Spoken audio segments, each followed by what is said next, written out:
Hi guys, welcome to our channel.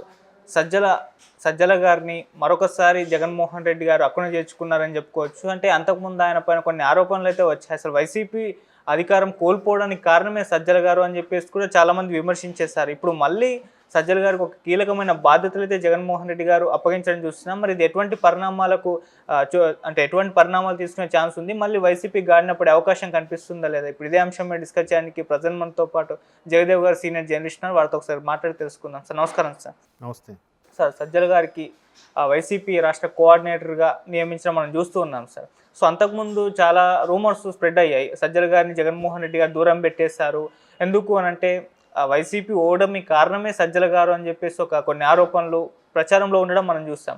మళ్ళీ ఇప్పుడు కోఆర్డినేటర్గా చేయడం వెనుకున్న వ్యూహం ఏంటి? మరి ఇప్పుడు వైసీపీ పార్టీ ఎటువంటి పరిణామాలు దీనివల్ల ఎదుర్కొనే ఛాన్సెస్ ఉంది? మళ్ళీ గాడినప్పుడు అవకాశం ఉందా లేదా? ఏం జరగచ్చు సార్, మీరేం చెప్తారు? సజ్జల గారికి మీరు అన్నట్టు మళ్ళీ స్టేట్ కోఆర్డినేటర్ బాధ్యతలు ఇచ్చారు. ఈ అప్పగించినప్పుడు ఎటువైపు దారి తీస్తుంది అనేది సందేహం.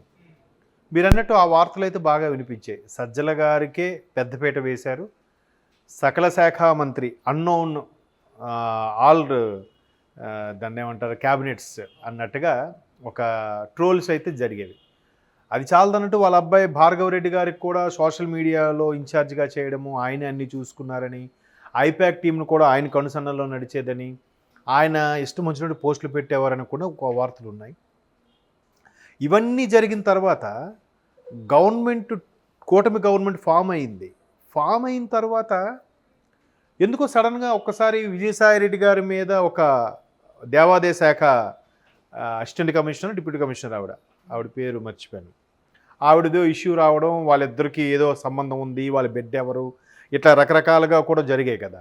సో ఆవిడ కొంచెం వైసీపీ ఫేవర్కి వాళ్ళకి భూములు, దేవాదాయ శాఖ భూములు అన్యాక్రాంతం చేశారని, షాప్స్ కూడా వాళ్ళకి టెండర్ లేకుండా ఇచ్చారని, దాంట్లో విజయసాయి గారి హస్తం ఉందని రకరకాల వార్తలు వస్తే దాన్ని వైసీపీలో ఏ ఒక్కరూ ఖండించలేదు. పైపెచ్చు అప్పుడు ట్రోల్స్ నడిచింది ఏంటంటే, ఒకసారికి 2 నెలల 3 నెలల కిందట మాట ట్రోల్స్ ఏమి నడిచిందంటే, విజయసాయిరెడ్డి గారు అంటే జగన్మోహన్ రెడ్డి గారు తర్వాత స్థానం ఎప్పుడు నెంబర్ 2లో ఉండే వ్యక్తి.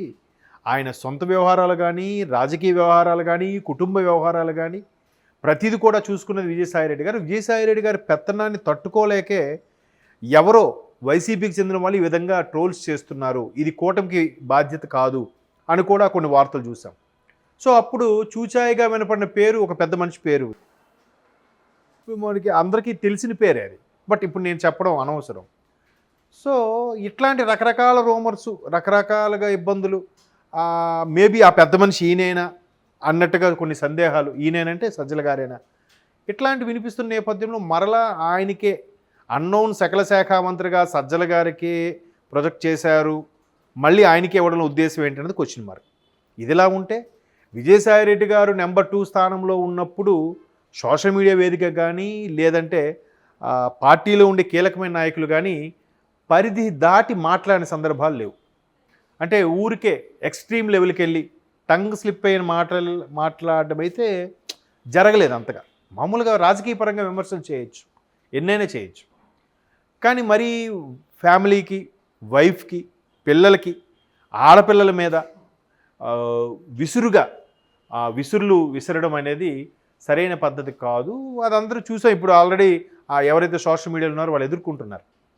సో ఈయన వచ్చాకే ఇటువంటి ధోరణి పెరిగింది అనేది కూడా ఒక విమర్శ ఉంది. ఇంకో విమర్శ ఏంటంటే, జగన్మోహన్ రెడ్డి గారు 11లోనో 12లోనో పార్టీ పెట్టినప్పుడు ఏదైతే పాదయాత్ర చేశారో అనుకున్నారో, ఓదార్పు యాత్ర చేశారో, అరెస్ట్ అయ్యారు, తర్వాత షర్మిలమ్మ గారు పాదయాత్ర చేశారు, గవర్నమెంట్ ఫామ్ 2019లో అయింది. అంతవరకు కూడా ఏదైతే జగన్మోహన్ రెడ్డి గారితో కలిసి ఉన్నారో 2019 ముందు ఉన్న వాళ్ళు ఎవరు 19 తర్వాత లేరు. మెయిన్ సజ్జల గారు వచ్చిన తర్వాత అటువంటి వాళ్ళు చాలామంది దూరం అయిపోయారని వార్తలు కూడా ఉన్నాయి. అంటే చూడండి, నేను ఎన్ని రీజన్స్ చెప్తున్నాను, ఇప్పుడు ఒక 4 రీజన్స్ చెప్తాను. ఇంకో రీజన్ ఏంటంటే, మన జక్కంపూడి రాజా గారు, మాజీ ఎమ్మెల్యే, రాజానగర్ ఎమ్మెల్యే గారు, కరణం ధర్మశ్రీ గారు, లేదా బాలినేని శ్రీనివాసరెడ్డి గారు, వీళ్ళందరూ రకరకాల సందర్భాల్లో రకరకాలుగా చెప్పుకొచ్చేది ఏంటంటే, జగన్మోహన్ రెడ్డి గారు ప్రజల్లోకి రాకపోవడమే కాక మాలాంటి కీలకమైన నాయకుల యొక్క సలహాలు సూచనలు వినిపించకపోవడమే కాకుండా మాకు కనీసం కలవడానికి కూడా ఎప్పుడు అవకాశం ఇవ్వలేదు. కనీసం మేము కలవడానికి వెళ్తే సార్ బిజీగా ఉన్నారు, నెక్స్ట్ వీకో లేకపోతే నెక్స్ట్ మంతేనా మీకు అపాయింట్మెంట్ ఇస్తాం రండి అని ఎప్పుడు చెప్పలేదు. దానికి సంబంధించి ప్రధానంగా ఈ గేమ్ ప్లే చేసింది సజ్జల గారు, ధనుంజయ్ గారే అనేది వాళ్ళ ఆరోపణ. ఒకనొక సందర్భంలో ఇండైరెక్ట్గా ఓపెన్ అయ్యారు కూడా. ధనుంజయ రెడ్డి గారు, సజ్జల రామకృష్ణారెడ్డి గారు ఎప్పుడు కూడా జగన్మోహన్ రెడ్డి గారిని సరైన కలవించే ప్రయత్నం చేయలేదు. పైపెచ్చి వీలైన కనీసం ఆయనకు చెప్తే ఆయన మాతో మాట్లాడడానికి, కలవడానికి ఇంట్రెస్ట్ చూపేవారేమో. దానివల్ల కూడా కొంత ఓటమికి కారణమని చెప్పారు. అంటే ఇన్ని రకాల రీజన్స్తో సజ్జల గారి మీద ఎన్నో ఎలిగేషన్స్ పరోక్షంగా సోషల్ మీడియా వేదికగా జరిగినప్పటికీ మరలా ఆయనకే ఎందుకు ప్రాధాన్యత కల్పిస్తున్నారు అంటే ఇక్కడ 2 రీజన్స్ ఉంటాయి మళ్ళీ.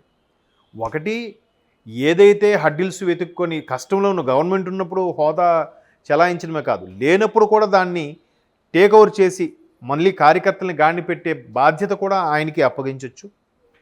లేదంటే సజ్జల భార్గవరెడ్డి గారి రూపంలోనో, లేదా సజ్జల రామకృష్ణారెడ్డి సూచనల ద్వారానో, లేదంటే అందరి నాయకులకి ఎవరెవరైతే మాట్లాడమని విచ్చలవిడిగా మాట్లాడమని చెప్పారో వాళ్ళందరికీ ఇచ్చే సూచనల్లో ప్రధాన పాత్ర సజ్జల రామకృష్ణారెడ్డి గారు కాబట్టి రేపొద్దున కేసులు అలిగేషన్స్ అయితే ఈయనే ఆ కీలకమైన పాత్రలో ఉంటే తను సేఫ్ జోన్లో ఉన్నట్టుగా చేసి ఉండొచ్చు అని నా అభిప్రాయం. ఇప్పుడు మళ్ళీ కేసులు నడుస్తున్నాయి. ఇప్పుడు ఆల్రెడీ నిన్న మొన్న కాదు, లాస్ట్ వీక్ ఎప్పుడో లోకేష్ గారు స్టేట్మెంట్ ఇచ్చారు. రెడ్ బుక్ అంశం ఊరికే ప్రస్తావిస్తున్నారు కూడా చెప్తున్నా, ఆల్రెడీ చాప్టర్ 1 చాప్టర్ 2 అయింది, chapter 3 get ready to face అన్నట్టుగా ఉంది. సో ఇలాంటి ఇష్యూస్ కానీ జరిగేలాగా ఉంటే సజ్జల గారి ప్రోద్బలంతో వీళ్ళందరూ మాట్లాడారనే ఒక టాక్ కూడా ఉంది కదా. సో ఆ కేసులు ఇష్యూ అయినప్పుడు మీకు ఎవరు మాట్లాడమంటే అధిష్టానం మాట్లాడమంటే మాట్లాడాం. వైసీపీ కేంద్ర కార్యాలయం నుంచి వచ్చిన సూచనల ప్రకారం మాట్లాడాం. లేదా వైసీపీ కేంద్ర కార్యాలయంలో చీఫ్ సెక్రటరీగా ఉన్న సజ్జల గారు మాట్లాడమంటే మాట్లాడాం అని చెప్పినప్పుడు ఆ అంశం ఏదైతే ఉందో అది ఆయనకి ఆపాదించబడేలాగా, ఆయనే ఫేస్ చేసేలాగా ఉంటే బాగుంటుందని, లేదంటే ఆయనే సూచనలు ఇచ్చాడు కాబట్టి ఆయనే దానికి తగ్గ ఎక్స్ప్లెనేషను, సవరణ ఇచ్చుకునే విధంగా ఉంటుందని కంటిన్యూ చేస్తున్నారా అనేది ఒక నా డౌట్. ఇది జనరలైజ్డ్ కాదు. లేదంటే ఆ అంశాలన్నీ తెలిసి నలిగిపోయి ఉన్న వ్యక్తి కాబట్టి సజ్జల గారు, పైగా ఒకప్పుడు మీడియాలో చేసిన పర్సనే, జర్నలిస్ట్ మీడియా పర్సనే కాబట్టి ఆయన ఇలాంటివి కొంచెం చాకచక్యంగా ఎదుర్కోగలుగుతారనే ఉద్దేశంలో కూడా జగన్మోహన్ రెడ్డి గారు ఆయనకే కొనసాగించే అవకాశం ఇస్తే ఇచ్చుండొచ్చు. ఇంకొక రీజన్ కూడా ఉంది. నేను ఇప్పుడు 2 ఆప్షన్స్, ఒకటి గాడిని పెట్టొచ్చని, రెండవది అప్పుడు ఆ సీక్వెన్స్ అన్నీ ఏవైతే ఉన్నాయో వాటిని మళ్ళీ ఈ సీక్వెన్స్కి ఎదుర్కోవాలంటే ఆయనైతే సమాధానం చెప్పగలడు. మూడవది, సరైన నాయకులు లేరేమో కదా. ఇప్పుడు వైసీపీ ఒకటి, కూటమిలో వాళ్ళు ఎవరైతే అటాక్ చేసుకోవాలనుకుంటున్నారో వెళ్ళిపోవడం ఒకటి, కొంతమంది గోడ మీద పిల్లుల్లాగా ఉన్నారు, కొంతమంది మనకెందుకు లేని స్తబ్దుగా ఉన్నారు కదా, కొంతమంది అసలు బయటికే రావట్లేదు. సో ఇంకెవరున్నారు? రాష్ట్ర స్థాయి నాయకులుగా చలామణి అవ్వడానికి, ఆ ఛార్జ్ తీసుకొని భరించడానికి, దేనికైనా సై అంటూ ప్రభుత్వానికి ఎదురెళ్ళడానికి ఎవరు సిద్ధంగా ఉంటారు? ఎవరున్నారు? సో ఉన్న వాళ్ళకే ఆప్షన్స్ ఇవ్వాలి కాబట్టి అందుకే పెద్దిరెడ్డి గారికి, ఈయనకి, ఆయన ఎవరు మిథున్ రెడ్డి గారికి, వీళ్ళందరికీ అవకాశం